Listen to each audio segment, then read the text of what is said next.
Yeah, but so I don't think I ever got the answer though. When you made everything's gonna be alright. Yeah. What machine? MB. Okay. Yeah. Not that one. It was the 60. Right. Yeah, when the 60, but the MP. And the samples and everything, the piano sounds? No, the pianos is we went to the studio. That was in Digital Performer actually. Oh, wow. Digital Performer early. Yeah, early Performer. Early Performer. Okay. Yeah. Nice. Early. But like that, at that point, like going into the studio, like, you know, it's early. You know, we all still trying to figure it all out. You know, so the engineers are doing a lot of work with you and all that. And the guy Dave Beloki, Dave dropped that played the keys, y'all. So Dave knew how to play keys. He knew how to play keys, and he had the studio that we were recording in, y'all. Right. I never had that, yo. Yeah. I was in motherfucker. You was the I was the engineer to everything. Like, you know what I mean? I did have Ethan on the board and shit, and at the time guitars I had no interest in the fucking guitar. Right. He could play guitar. But guitar wasn't the sound that you were trying to do at that time. I ain't found out the guitars until later when you said you wanted to do the different sound, the different style. Like I was wondering, was it an M1 or? It was the M1 keyboard though. Was it M1? Yeah, that bass and all that, OPP and all that. That's all, and that bass on everything. That's the M1 bass. That was an M1. Yeah, that's the rubber bass out the M1. But you used it to perform just for recording. Yeah, just to record it, y'all. But I did though, like the sample, the loops, the drums and all that, that's all out the MPC. Right. And then I took my ideas into the studio.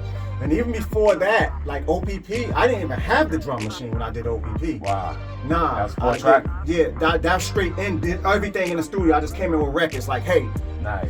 I'm looping it, loop this for me, loop that, loop this, loop that, loop that, loop that. Okay, I'm looping this part, I'm looping this piece, and looping that. And then as we were going along, and by the time we got out, I got the MPC that came out.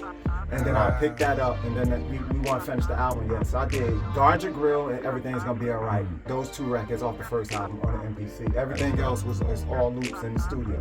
The idea when we was in the fucking Tommy Boy limos. Yeah, yup. But you know what really got me? The episode when you and your girl was talking about like I just can't do this, you know.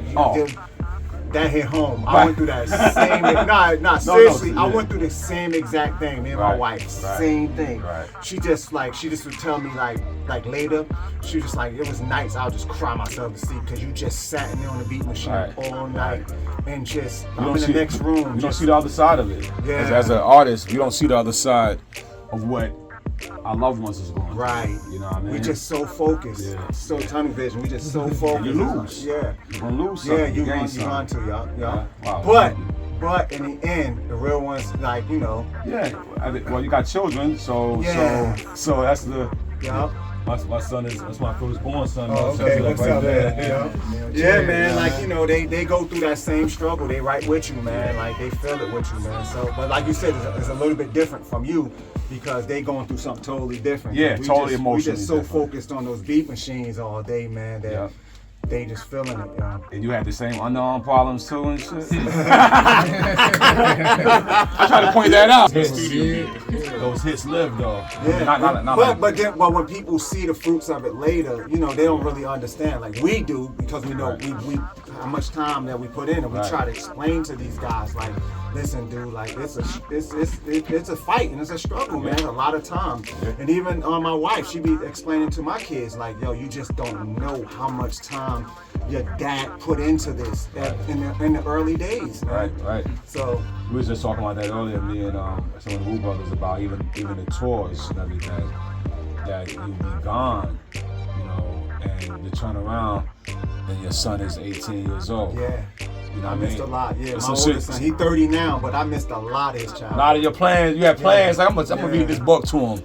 He ain't never read that motherfucker. Yeah, I missed a lot. I missed a lot of his childhood, yo. Yeah, but you know, we kept it. I kept it kind of balanced, right? Yeah. I understood. Yeah. My son the same. He understands, and he understood it, man. He understood.